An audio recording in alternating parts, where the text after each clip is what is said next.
Good afternoon, everyone.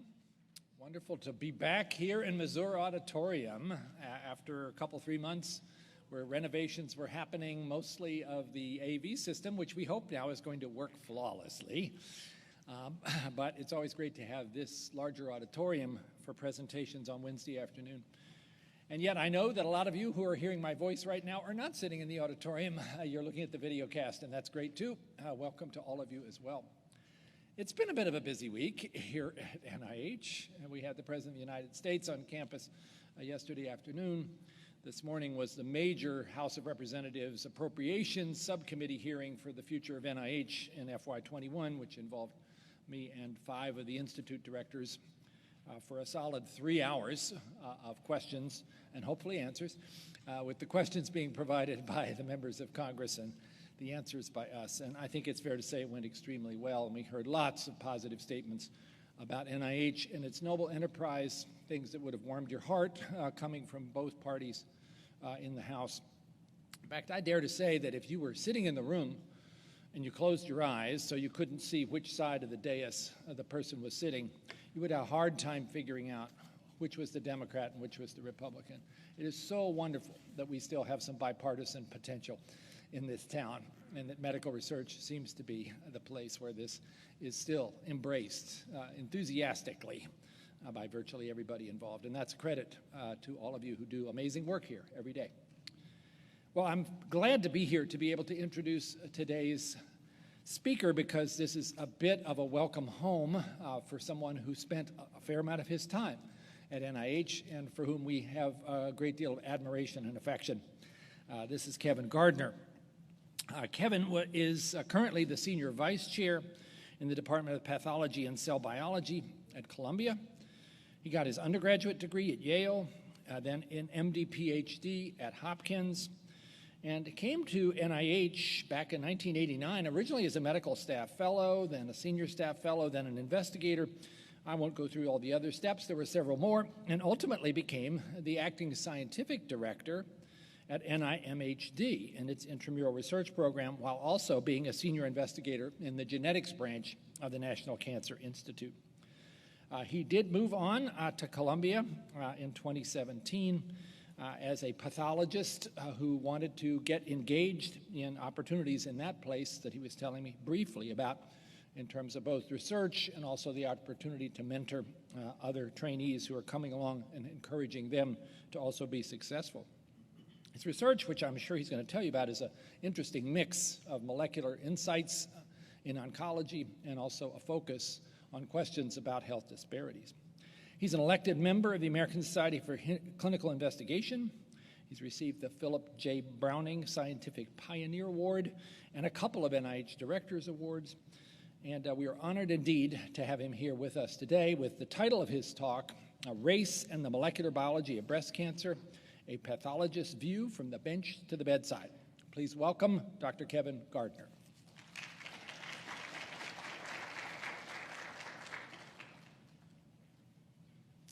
It's going to work great, folks. Are we safe now? Okay, you guys can hear me, right? Okay. Well, I want to thank Dr. Collins for that introduction. I am a clinically trained pathologist that studies chromatin-based mechanisms of transcriptional control. Now, what I do is not very different from what everybody in this room does. Okay? What we do is we seek to understand disease in terms of its most basic components and elements.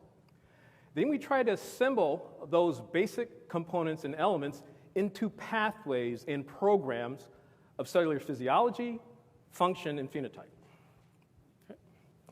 Now, I designed this talk to be for a general audience, but I have been reminded on several occasions by my wife, who is an artist, that I don't know what a general audience is. So bear with me. So I'll begin the talk with a brief review of breast cancer epidemiology, very brief review, and race, and doing a basic overall review of perspectives on epigenetic regulation. And then I will discuss 2 stories two molecular tails of two epigenetic regulators, CDBP and Kaizo, and their role in breast cancer biology and progression. Then I will review the use of digital pathology and artificial intelligence in both a bench-to-bedside approach and later a bedside-to-bench approach to elucidate the function of these different proteins or other factors in breast cancer biology, and to characterize how they may have differential influence based on race. Then I'll discuss briefly some new approaches to biomarker discovery using artificial intelligence. And then at the very end, I want to make a few comments about collaborations, how to try to do them, multidisciplinary collaborations. And also we'll have a brief discussion on race, just in general. Okay? I have no financial interest to disclose. It's always a pleasure to be reminded of that fact. All right. Last year, there were over 266,000 new cases of invasive breast cancer in the United States, and over 40,000 women died from their disease or from a diagnosis of breast cancer. The influences, the frequencies, and the outcome of breast cancer are unevenly distributed across populations, where it's well known that women of African ancestry have a near 40% higher mortality rate than their European counterparts. The reasons for this still remain not clearly defined, but it's a combination of multiple different factors that are involved, are thought to be important health determinants in breast cancer, okay, including treatment, presentation, tumor biology, comorbid conditions, sociobehavioral aspects, socioeconomic status, screening, and treatment. These are all interconnected and all interlinked. You cannot discuss presentation without thinking about screening. You cannot discuss treatment without thinking about tumor biology, et cetera, et cetera, et cetera. They're all interlinked. Okay? Now, our general approach over the last few years has been very simple. We begin by trying to understand basic mechanisms of regulation, basic biological processes, and then we try to translate our findings in ways that we try to understand their implications in breast cancer diagnosis, disease diagnosis, treatment, and prevention. Okay, there are essentially two major phenotypic drivers of cancers. The first is gene mutation, which is an irreversible change, and the second is epigenetic changes. And unlike gene mutation, epigenetic changes are reversible. They can be stably inherited, right? But they also can respond to changes in the environment, okay? Each promotes disrupted control of gene regulation and cellular phenotype. Okay, so let's think about the best way to describe epigenetic regulation. Let's think about it this way. Every cell in our body that has a nucleus has 2 meters of DNA, right? That's 2 meters of DNA compressed into a 10 micron or less nucleus, right? That's a 10,000-fold compression ratio. That's like taking a 100-page book and folding it up into something the size of a period, okay? So it's a pretty impressive feat. Now, with that compression ratio, you have a new problem, okay? The compression ratio that is caused is produced by the histone-based nucleosomal structure of chromatin, right? And so now you have packaged DNA at a 10,000-fold compression ratio, and you need to do your standard biology in the nucleus. Processes like DNA repair, processes like transcription, processes like DNA replication. And so what has evolved over time is a way to open and close the chromatin structure. And much of that has been done or carried out by factors or machineries that actually modify the chromatin. Most of them can covalently modify the chromatin. Others can use energy to move the chromatin around, the histone-based nucleosomal structure, to gain access, to open the chromatin, and have machinery gain access to the DNA so they can carry out these basic biological processes in the nucleus. These factors are often referred to as writers. These are factors that modify covalent modifications on histones. Erasers, factors that can remove them. Readers, factors that can bind to them. And there's a third component of factors that are chromatin modifying factors that can use ATP and energy to move the chromatin around. The bottom line, the bottom goal is for the chromatin to be open so that the business in the nucleus can be carried out. Transcriptional regulation, gene expression, replication. Okay. Now, I'll begin with one molecular story, one molecular tale. A protein we've been studying for a while called C-terminal binding protein. It's a dimeric protein. It can form, there's two family members, so it can form heterodimers or homodimers. It's highly expressed in developing tissues and plays a significant role in wound healing processes. And we have found over the years that it has a major role in tumor progression, breast cancer progression. In the nucleus, as a dimer, one member of that dimer can bind to factors that are DNA binding factors. So it can actually be recruited to DNA-bound proteins at certain loci throughout the nucleus. As a dimer, the other member of that dimer can bind to other chromatin-modifying factors. Okay? So because of this configuration, CDBP acts as an adapter protein that can essentially target multiple different chromatin-modifying complexes to locales throughout the nucleus. Essentially, in response to changes in metabolism, it's an NADH binding protein, and its dimerization is regulated by NADH.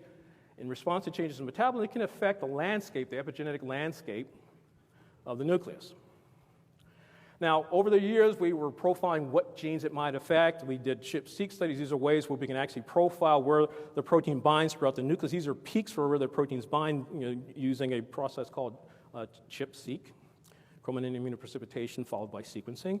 And we'd be able to show that this protein bound to a variety of different important gene regulatory loci throughout the nucleus, both enhancers and promoters. Promoters are the pieces of the gene that help turn it on or turn it off, and enhancers are other DNA elements that can act in proximity or in long-range interactions to help turn on or turn off the DNA. And the major effect is you have an opening and closing of chromatin structure so that this biochemical process can occur. Okay? Now, in the last few years, we've been very puzzled because we were finding that CDP seemed to bind or co-bind with a variety of different factors. These are just heat maps where we're co-aligning, where we can see CDP binding with other factors like BRCA, P3 and Pol2 DNase, estrogen receptor, and a variety of other factors that are actually very important in the way that estrogen receptor can bind the DNA. We were puzzled by the fact that CDP seemed to be interacting in many different locales in breast cancer cells and in mammary cells that seem to co-align or co-bind with multiple different factors. And we were very puzzled by that fact until a publication in about 2014 through Michael Rosenfeld's group where they described this mega trans complex where multiple factors were binding at one complex, and they refer to it as a megatrans complex that could act at enhancers and at promoters to control specific genes. Many of them are estrogen receptor controlled genes. Okay? Later, we found also that CDPP can bind to other chromatin modifying factors such as the switch-NIF complex, which is an energy utilizing molecular machine that can move and slide chromatin around within the nucleus. So at that point, we began to investigating whether or not this factor could really have a role in targeting multiple different transcriptional epigenetic regulatory complexes throughout the nucleus. And our first step was to just deplete the cells of CDBP. So this is an experiment where we use CRISPR-Cas to knock out CDBP in MCF7 cells. And this was our first surprise. We saw a massive dysregulation of genes that were important in cellular phenotype. And that massive dysregulation didn't make sense to us because there were some cells that were showing a more mesenchymal, more aggressive basal-like phenotype, and other cells were showing, or other genes were showing a high expression of a luminal phenotype. So we were thinking that this can't be all happening all in one cell, and losing CDBP in a single cell line may be actually flipping a switch which we're changing its epigenetic plasticity, or its regulatory plasticity. These are just another example. For example, MCF7 cells are referred to as luminal cells, and they don't express basal keratins, but all of a sudden, in the absence of CDP1, they are expressing 6,000-fold higher levels of this basal keratin, while at the same time expressing high levels of another gene that's important in the other phenotype, the less luminal or less estrogen-controlled phenotype. So we did single-cell ATAC-seq to essentially look at, on a single-cell basis, whether or not we could see any changes in the opening or closing of chromatin based on the levels of CDBP. And we found a very interesting observation that many of the cells that were turning on the specific genes that are important for one phenotypic differentiation were only being expressed in a small population of cells. Okay? So we started to do an analysis to check to profile where we saw assembling of CDBP at different locales throughout the nucleus, and whether or not there was any relationship between where these complexes bound and where we saw open chromatin. And to our surprise, we did not find complexes at open chromatin. But if we took advantage of available data that basically maps from the data sets like generated by the 4D Nucleome project, that generates maps of chromatin-chromatin interactions, long-range chromatin interactions, we found that many of the genes that were dependent on CDBP were open under conditions where they were forming loops where we could see CDBP complexes bound. Okay? So on the right here, I have where we see these CDBP-bound megacomplexes, and then they're all in coordination with loops of open chromatin that are only open in the absence of CDBP. Okay? So the model that we're working on right now in our lab to try to understand is that we think that CDBP is assembling at these multiple megacomplexes and bringing in chromatin modifiers that can act locally, but also act at a distance through these chromatin loops. Okay, we've also found that CDBP is a major driver of metabolism in breast cancer cells, in both triple-negative breast cancer cells, more aggressive phenotype, or ER-positive breast cancer cells, both by using metabolomics and also by using Seahorse measurement of respiration and glycolysis. Okay. Recently, we published a few studies where we've been using small molecule inhibitors to actually inhibit CDBP. We can actually phenocopy some of these effects both in gene expression, both in open chromatin, and also in influencing changes in metabolism. Okay, so the moral of this story is that we feel that CDBP acts as a bidirectional molecular switch to regulate epigenetically cancer in response to changes in metabolism. We're finding now that it's basically bidirectional because it both responds to and also increases metabolic imbalance. So it's a feed-forward mechanism.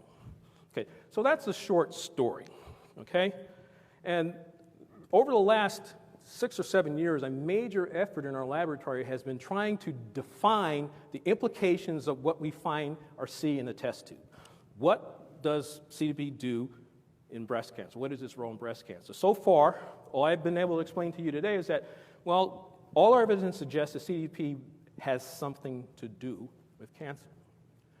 And so really the only way for us to approach answering this question and asking the question about the role of CDBP in human breast cancer is to go to the mountain, get patient tissue. So over the last 6 or 7 years, we have been trying to develop cohorts so we can ask these basic questions.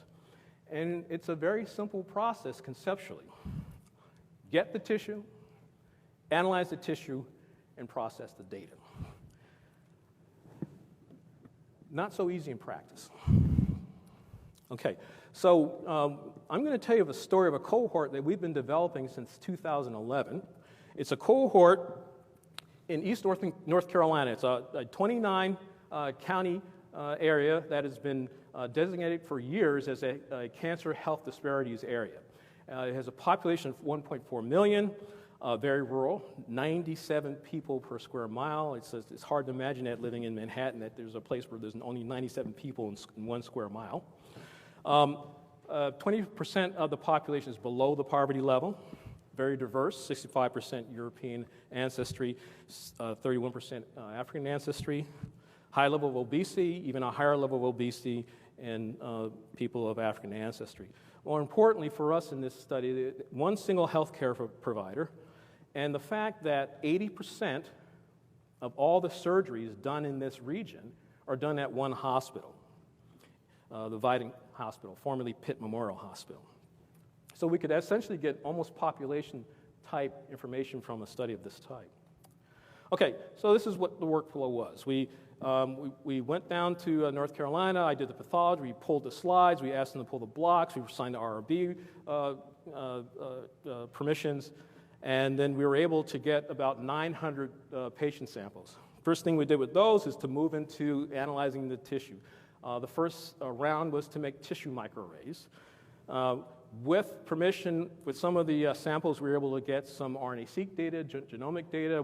We had some panel exome sequencing. And as I said before, we had RNA-seq data. And then the next step was to correlate this data with our phenotypic data over data we have collected in collaboration with a surgeon, Nazreen Vora, at East Carolina University Hospital. And to date, we're still collaborating. We often talk probably once a week. Sometimes I call her while she's taking her kids to the fair. But this is a long committed process where we now have about 9 years of median follow-up on the tissue. That allows us to start making correlations between what we see in the tissue and what we see in terms of patient results, patient outcomes. Okay. Now, a very important step in trying to analyze this data, as we had 900 patients, was to use something that wouldn't just take forever to analyze and actually could give us more precise data.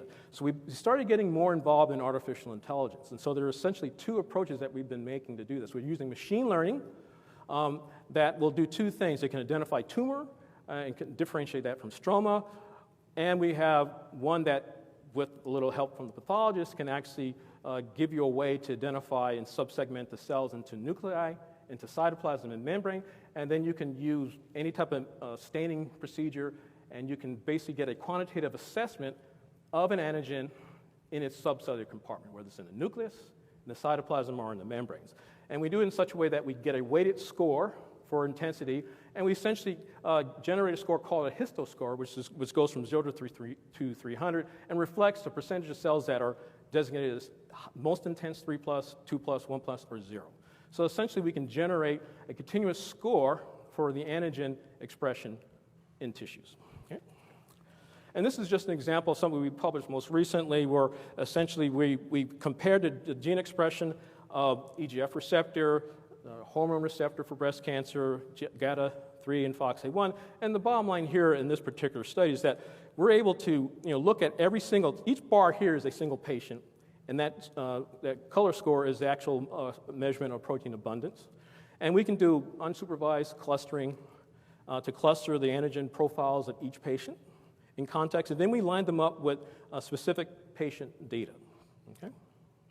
And in this study, which I said we've already published, showed that we could find specific differences in the predictive nature, predictive value of standard antigens used in breast cancer diagnosis and evaluation, like estrogen receptor. Here we found that estrogen receptor, and let me review just briefly, there are essentially two major classes of breast cancer. The ER positive, ER negative. The ER negative is much more aggressive. There's a subtype of ER negative breast cancer referred to as triple negative breast cancer, which are your absence of progesterone expression, progesterone receptor expression, estrogen receptor expression, and your lacking expression of HER2. This is actually the most deadly form of this cancer. It occurs at a much higher frequency in women of African descent.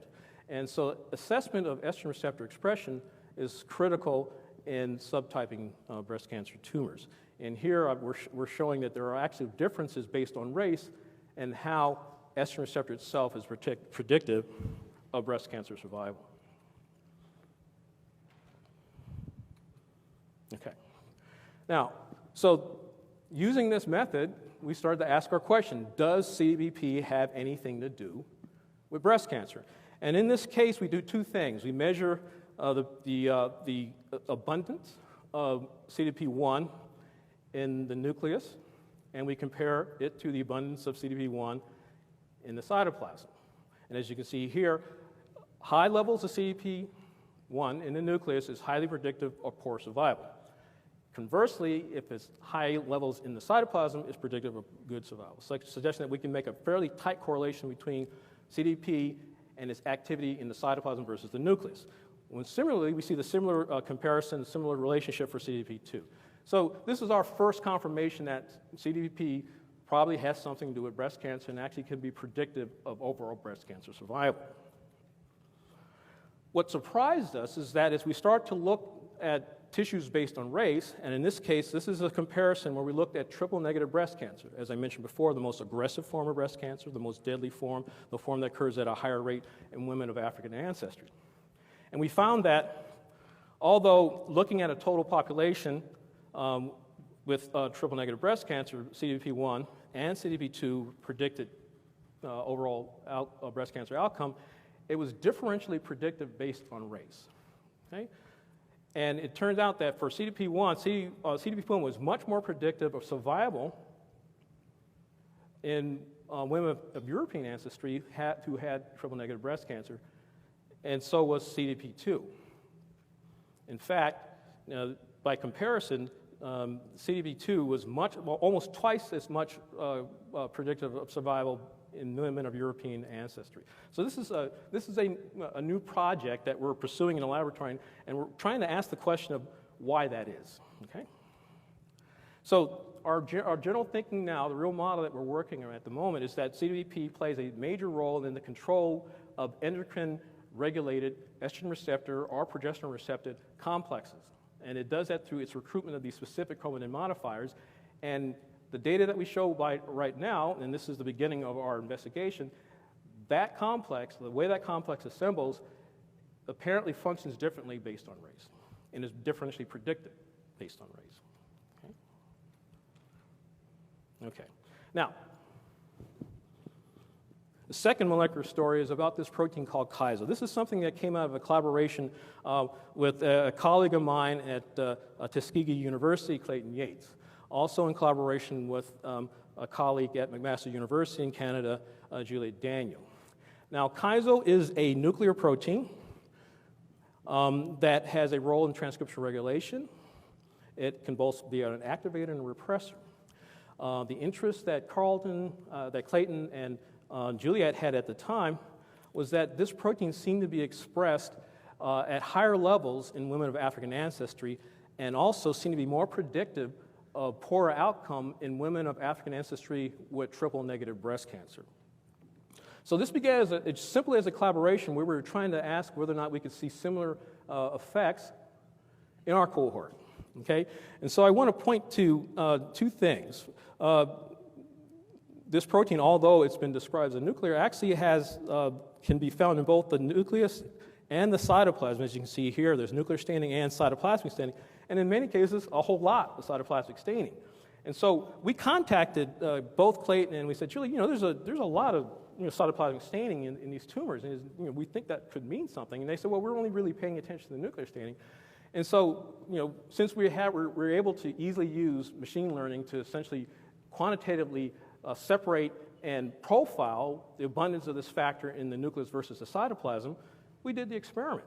And we found that although, as Clayton and Juliet had previously described, that nuclear Kaizo predicted poor outcome, cytoplasmic Kaizo was just much more predictive of outcome. Cytoplasmic Kaizo was highly associated with poor survival, overall survival in breast cancer. In the univariate setting, both nuclear Kaizo, this is a continuous hazard ratio, are predictive of survival with a significant p-value, but in the multivariate setting where we normalize for everything else and we ask what is the actual independent predictor, we were kind of shocked to find out even in the multivariate setting, both nuclear Kaizo and cytoplasmic Kaizo themselves were independent predictors of overall breast cancer survival.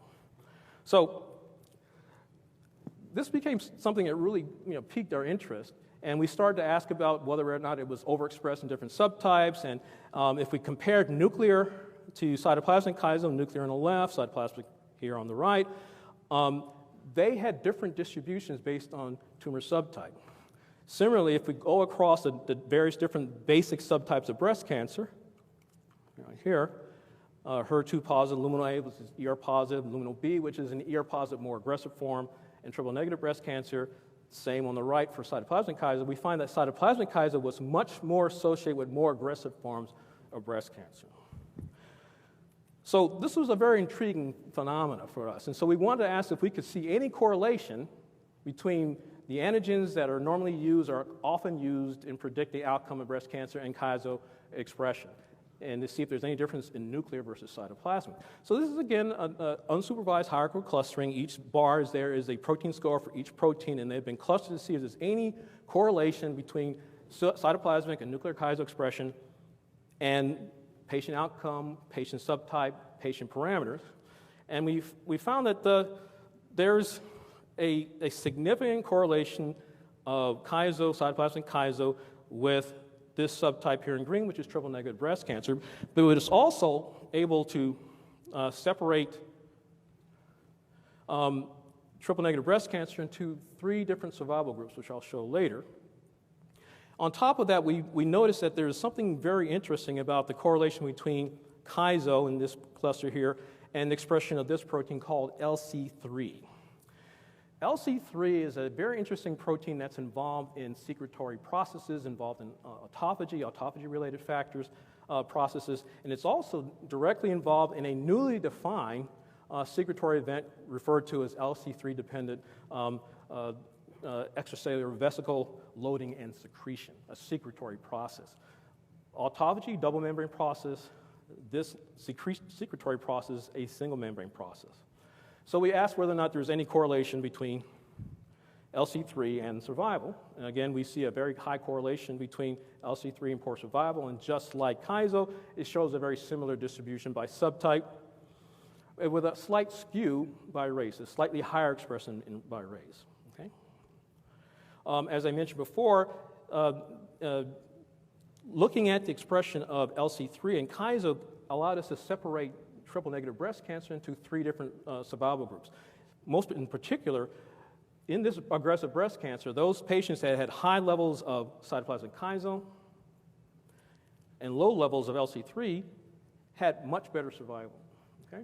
So this is what I referred to earlier as an example of us looking at the patients and then seeing something that could have, give us insights into mechanism and function. So this is a point where we start to ask a little bit more questions. Okay? We showed that cytoplasmic KYSO and nuclear KYSO, again, designated using artificial intelligence, were differentially and independently predictive of outcome. So we took advantage of some data we had from the patient data set. We had about 140 patients that were scored on these tissue microarrays, and we had RNA-seq data. And so we used a method that many have used, referred to as gene set enrichment analysis. And gene set enrichment analysis is a way we use curated databases where collections of genes are curated based on their role in biological functions. It's a way that we can take a gene expression data set and ask whether or not it reveals a biological activity under cells that are assayed by gene expression analysis under different conditions. Okay? So what we ended up doing was taking our patient data, 140 patients where we had RNA-seq data, and stratifying them by high versus low RNA for KYSO, high versus low cytoplasmic KYSO, high versus low nuclear KYSO, and high versus low total numbers. So these patients are stratified in these different ways, and we did gene set enrichment analysis, but we actually did kind of and I will admit this was a fishing expedition, but we looked at every single gene set published. There's about 17,000 different gene sets, and we profiled the gene set enrichment analysis across all 17,000 gene sets. And we found that of the gene sets that were most informative, the gene ontology gene set, which had about 9,000 gene sets in it, were the most informative. What we did was we asked in terms of the enrichment for these different gene sets that were biological pathways, which ones were enriched at least 2 or more in any of these different stratifications of the patients. Stratification by RNA, stratification by nuclear, stratification by cytoplasmic, and total. And it turns out that many of the gene sets that were actually enriched included autophagy terms. In fact, if we look specifically at the net enrichment and their p-value, it turned out that when we stratified patients by, again, this histological value, this histological biomarker by nuclear KYSO, there was a slight enrichment for autophagy terms by cytoplasmic, a significant enrichment for multiple autophagy terms, almost no for total KYSO, and just one or so for RNA, stratifying the patients by RNA. Okay, so we want to take this one step further. So what I've showed you already is by looking simply at morphological data, comparing it to other biomarkers from patient samples, we saw a relationship between two antigens.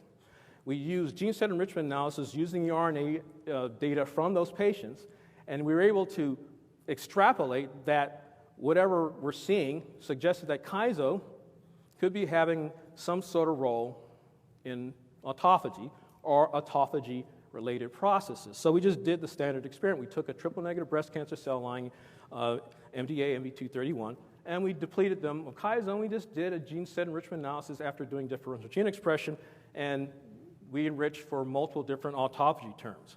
Moreover, if we looked at cells that were depleted of Kaizo, we found that a major step that's important in both the generation of vessels that are important in autophagy and the generation of vesicles that are important in secretion is impaired. This is a process called conjugation. LC3 is converted to a faster-moving lipidated fashion, and we found that the actual conjugation step was significantly depleted in cells that did not have Kaizo. Okay, they had depleted levels of Kaizo. We also just, again, in a bedside to bench approach, we just asked whether there's co-localization. We found that in both an ER-positive cell line and a triple-negative cell line, there was significant co-localization of both Kaizo, cytoplasmic Kaizo, and LC3. Okay? If we looked at our patient samples, we saw the same thing, the significant co-localization of Kaizo and LC3, different depending on subtype. This is a luminal B here. This is a co-localization map, yellow being fully co-localized, red being LC3, green being Kaizo. As you can see, there's significant levels of co-localization that we can quantitate. Okay, now, there were two things that we learned from this study, was that Kaizo expression was associated with a secretory-involved process, both of which could have influences on tumor microenvironment. We also learned from doing our gene expression study with patients that patients who had high levels of cytoplasmic Kaizo also had an immune-suppressed signature. They actually had a signature that's often referred to as an interferon signature. And so, you know, because we had access to the tissues, which were in the form of a tissue microarray, we started to ask some very basic questions about the tumor microenvironment, particularly the immune tumor microenvironment. And this is a study where we just use immunofluorescence to immunophenotype the tumor microenvironment, in this case, just on the TMAs. And this is a simple assay where we stained for DAPI for nuclei, so we counted, we looked at every single nuclei in the cores. They were stained for pancytokeratin for tumor. They're stained for CD8, stained for T cells, in this case, cytotoxic T cells. And they're stained for macrophages, but they're also stained for immune-suppressive molecule PDL1. And so what I have represented here is essentially a Cartesian diagram of the characterization of every single nucleus, every single cell on these cores. Now, using machine learning and using some computational methods, we essentially did a nearest neighbor analysis with this type of tissue. And after mapping every single nucleus, phenotyping every single nucleus, we wanted to ask how close these cells were to each other on the cores. We're asking how close were tumor-infiltrating killer cells near tumor, and in what case was the tumor expressing a immune suppressive relationship, expressing PD-L1 either on the tumor or on the lymphocytes. And what we found was that it looks as if Kaizo, as we follow it as a biomarker, is highly associated with another biomarker that we're using here, where we're looking at the distribution frequency of different genes. So here's a profile where we're looking at the frequency of PD-L1 positive CD8 cells near tumor. On the x-axis is essentially distance. Pixels is pretty much equivalent, close to a micron. And what we've shown here is that in patients who had higher levels of cytoplasmic Kaizo, had a higher distribution of these couplings where we had a immune suppressive relationship between the tumor and an immune cell. PD-1 cells that were CD8 cells that are PD-1 positive were closer to tumor. Similarly, if we looked at CD68 cells that were PD-1 positive, they were closer to tumor depending on the level or expression of cytoplasmic chiasm. We saw a similar relationship which we expected to see for LC3. We did not see that relationship for nuclear chiasm. And we do not see a difference based on race for this type of coupling. Similar coupling, here we're looking at CD8 cells near PD-L1 positive tumor. And we see the same relationship. High expression of cytoplasmic chiasm based on this morphologic measurement is more highly associated with an immune suppressive environment, correlates well with LC3. We do not see that for nuclear chiasm. And in some cases, we're actually seeing a stratification based on race. Okay? So the summary from this is that we're from this study where we're using a morphological measure, using artificial intelligence to get quantitative data, we can see relationships that could have significant predictive value in predicting response to different types of therapies. Okay? Okay, and in the control, it's simply not a measurement of what people refer to as TILs, tumor-infiltrating lymphocytes. We're all here in the clinical center, we should all probably know what TILs are. I think our Dr. Rosenberg would be very unhappy with us. But in any case, we don't see this. We don't see a correlation with just infiltrating CD8s or CD68s. We're seeing a specific immune suppressive coupling that's promoted by chiasm, specifically when chiasm is in the cytoplasm. So what I'm describing here is kind of a new biomarker, a new way of biomarker profiling that allows us to essentially define which patients may have an immune suppressive tumor microenvironment. Why that may be important? Well, most people know that immune checkpoint inhibitors are major players in therapy nowadays, particularly in triple-negative breast cancer. These are antibodies that will bind to molecules like PD-L1 and block their immune suppressive nature. So what we're thinking right now is that chiasm, particularly cytoplasmic chiasm or LC3, could be both a prognostic marker of overall survival, but also a predictive marker of who might respond to immune checkpoint inhibitors.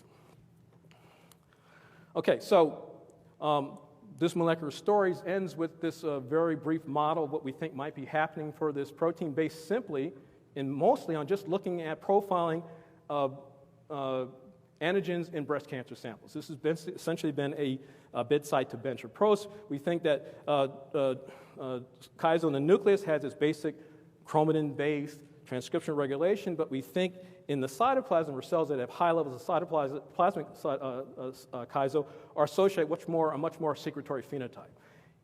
I won't show this data, but in collaboration with Clayton Yates at Tuskegee, it sounds like that might be the effect. We see a very different secretory pattern in terms of exosome secretion when cells don't have chiasm. Moreover, the vesicles themselves are different in structure.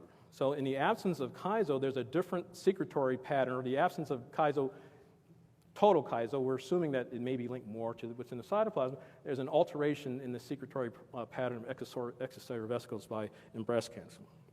Okay, now,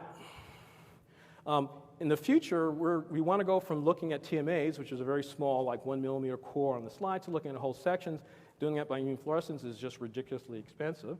And so we have partnered with another group at Stony Brook who has worked out a way to do immune staining with chromogens. And this is a perfect example of what this immune staining looks like. And most of the pathologists in the audience, this is a totally ugly picture. How can you make anything of it? But you can use deep learning to sort this out and parse out the proximities in the phenotypes, and we can do the same assay, but it's going to take deep learning to do this. We are also moving forward with looking at topological studies where we're looking at any antigen. In this case, this is a study where we looked at PD-L1, and we can ask questions using deep learning to ask or learn about how are there differences in the intensity distribution of PD-L1 on tumor cells versus CD8 cells, and how does that topology or the spatial relationship between the intensity distribution correlate with tumor, correlate with response to therapy, correlate with outcome. Okay. All right, we're doing okay. Now I want to finish up with a kind of a discussion based on something I learned during a manuscript submission. Okay. During this submission, I got schooled by a reviewer who objected to the idea that I was referring to different racial groups by ancestry. I don't know who this person was, but I think it was Rick Kittles. But he was right. That's why I think it was Rick Kittles. He's saying, race is a social construct. We would argue that, well, ancestry has more of a biological meaning to us, and that's we're looking at it at a more of a biological meaning, but I'm not going to relitigate the back and forth because, the reviewer won. But what he's saying is it didn't make sense for us to use the term ancestry when we were actually using it as a binary value, where ancestry really is a continuous value. And so he was right. And so we went back to our samples where we had some sequencing data, and we actually did go back and we looked at ancestral markers. This was done in collaboration with Clayton Yates.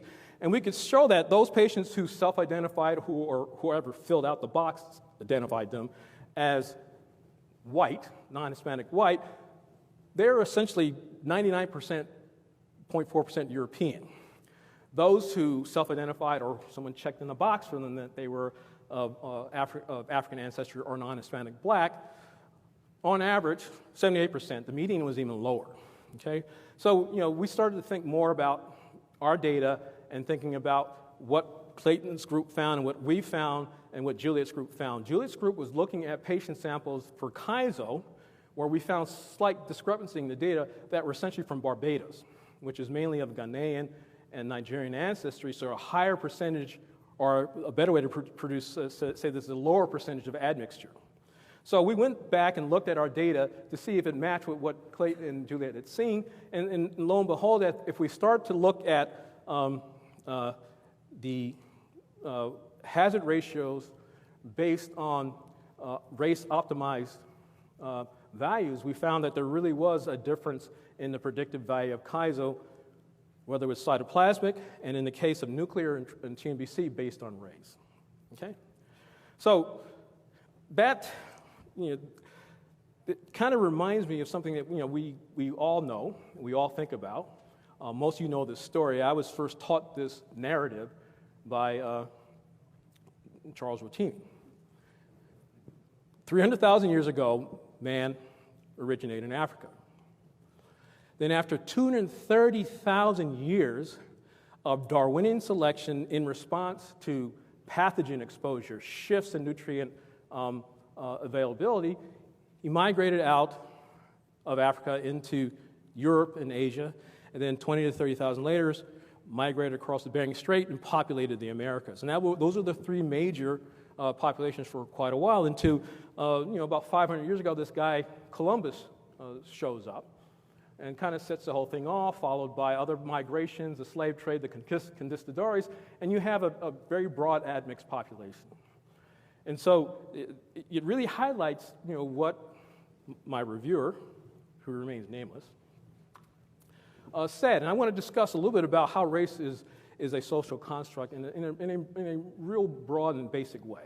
Okay? Now, some of you people might recognize this person. Anyone raise your hand if you recognize this person. Okay? So also, raise your hand if you've taken your genetic ancestry test. Anybody here done that? Okay. Okay. I'm glad Francis is sitting in the front. My kids have. I haven't yet, and we'll talk about that later on. Okay. All right. So this is Rachel Dolezal. She somewhere along the way decided that she wanted to essentially identify more with black culture, black population, because prior to her making that decision, this is what she looked like. Okay? And I have nothing against her, do your thing. But she did, when they found out that, she had almost no African ancestry, she was in a world of trouble. Okay? And, I do, what can I say? I feel for the sister, all right? Because, it wasn't until she decided to identify with black culture and they found out she was white that she really understood what black culture was like in the United States. Now, race is a social construct. I don't think you guys know who Ralph Taylor is. Ralph Taylor is a guy who owned a large business, a large company, and took a DNA test and found out that he was 4% African American and 4% Native American, and he's been suing the government ever since to be qualified as for small minority-owned businesses. Okay, race is a social construct. Now, we'll we'll finish. We'll finish with this story. These are kids from a region in the northern part of New Jersey and southern part of New York called the Ramapo Mountain region. It's a region that's populated with an admixed population of folk who are a mixture of freed slaves, Hessian deserters, Dutch travelers, Dutch settlers, and Native Americans. They've been often referred to as Jackson Whites. There's a whole Ramapo mythology on why they were named Jackson Whites, and I'll tell you about that later on at dinner, maybe after a 15-year-old scotch that I will pay for. In any case, in 1943, Thurgood Marshall came to the Ramapo Mountain area to challenge the Plessy versus Ferguson doctrine of separate versus equal. Separate but equal. Okay. In this story, it turned out that the Ramapo Mountain children, the Jackson Whites, were being segregated in the town called Hilburn in the Ramapo Mountains. There were two schools. There was the Hilburn School, and there was the Brooks School. Hilburn School, Brooks School. Hilburn School, 3 stories, had a gym, had a library, had a playground, and was half full. The Shaw School, where the Ramapo Mountain Jackson Whites, or the colored folk, had 4 rooms, single floor, no running water, no heating. And so that's where they drew the line, and that's where Thurgood Marshall was there 10 years before Brown versus Board of Education. Now, I just want to put this narrative in context. This is my wife's mother. Okay? This is her cousin. So the narrative I'm explaining to you is that Thurgood Marshall came to the Ramapo Mountains in 1943 so that my future mother-in-law and this young, strapping, blue-eyed, blonde-haired colored boy could go to the same school, could go to the school. So race is a social construct. Finally, I asked if people have had their genetic ancestry done, and we didn't get a lot of hands raised, and I have to confess I haven't had mine done, but my whole family has, my kids, my 2 kids, and my daughter. And, it was very exciting for them. They found relatives that my mother's side, my father's side, I didn't know about. It was very exciting, but I hadn't tested it. I hadn't taken the test. And finally, they looked at her ancestry. So my wife's ancestry said she was 34% European ancestry. And then my kids looked at theirs, and they were 27% European ancestry. I take pride in the fact that my kids can do math. So this makes interesting conversation at dinner table. They're all looking at me, and I said, what are you looking at me? So who else are we going to look at? So I'll be taking the genetic ancestry test, and when I come back, I'll let you all know about it. I doubt it's going to be as colorful as Lizo's genotype, but we'll talk about it. Okay, now, I want to say a last thing about multidisciplinary collaborations, okay? What we're doing in our lab with digital pathology is that we're working with data scientists, we're working with oncologists, we're working with different statisticians, and 2 of the people in our group are particle physicists. And a major thing we have to learn in doing this is how to communicate and how to respect each other's knowledge and what we know. Now, my approach is very simple. We get in the room, and the first thing I say is, there's nothing anybody in this room is going to say today that's, the academic enterprise is robust and resilient. There's nothing that you're going to say or ask or propose that's going to break it. So leave your egos at the door, ask any question you want to ask, propose any question you want to ask, and let's do a project together. In most cases, you have to be the referee, you have to be the cheerleader, and you have to be the coach. You have to disrupt arguments. Collaborator A says, I don't think collaborator B knows much about breast cancer. And my response is, that's okay. Collaborator B is not here for breast cancer. You are, and we're happy to have you. So, There have been some days, though, when we're talking with our data scientists, particle physicists, and we have this really bright kid in our group. He does a lot of digital analysis, image analysis, and his name is Andy. He's just brilliant, a particle physicist. And there were days where he would give a talk, and I say, Andy, thanks for that. It was great. But after you said there is, I didn't understand anything else you could say. And that's essentially what working in a multidisciplinary group is. But it's really important. Leave your egos at the door and teach each other. And realize the goal is to teach each other and learn from each other so you can create something new. So I will end by saying, my experience, we start out learning to communicate. And we begin at this stage. And we end at this stage. Okay?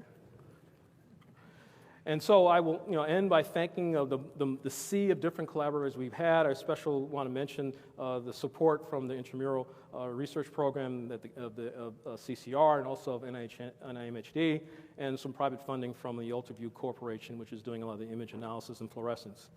Now, I'm probably over time, but I'd like to end by just telling you another small story.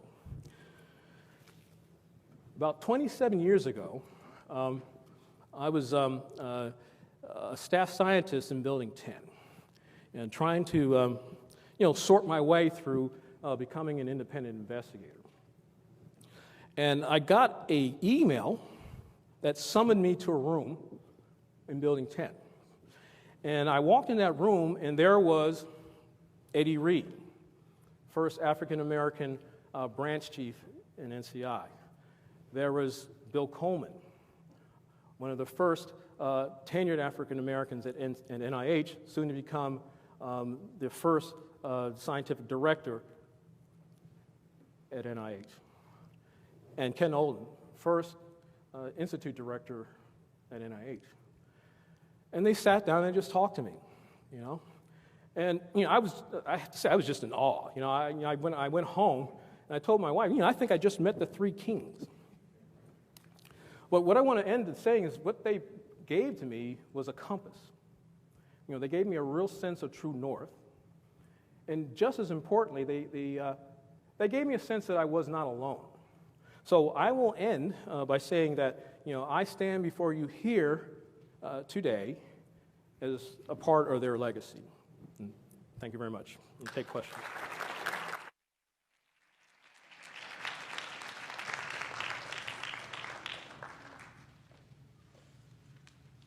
Glad you told that story at the end. That was indeed inspirational, and my gosh, the sweep of science was pretty phenomenal. We have time for some questions. There are microphones in the aisles. Let's start right over here. So thank you for that talk. I have a question where you talk about an immunosuppressive environment. Yeah. The T cells, I think there may have been a typo. They're PD-1 positive. It said PD-L1, but the tumor is PD-L1. No, PD-L1. So we're saying that this has been observed in Sure. several cases of breast cancer. Either way. So it's PD-L1 on the tumors, PD-L1 on CD68 and CD8s. So in most cases, that induction requires TCR engagement on the T cells, and the PD-L1 on the tumor is typically gamma interferon induced, suggesting response from the cells. So it says there's an active immune response in the environment, so it's a little problematic to call it an immunosuppressive environment when there obviously is evidence for an active immune response, but not sufficient to deal with the tumor, but setting it up for the treatment you're talking about to be effective. So I'd be interested in whether that is a reasonable way to characterize what you see.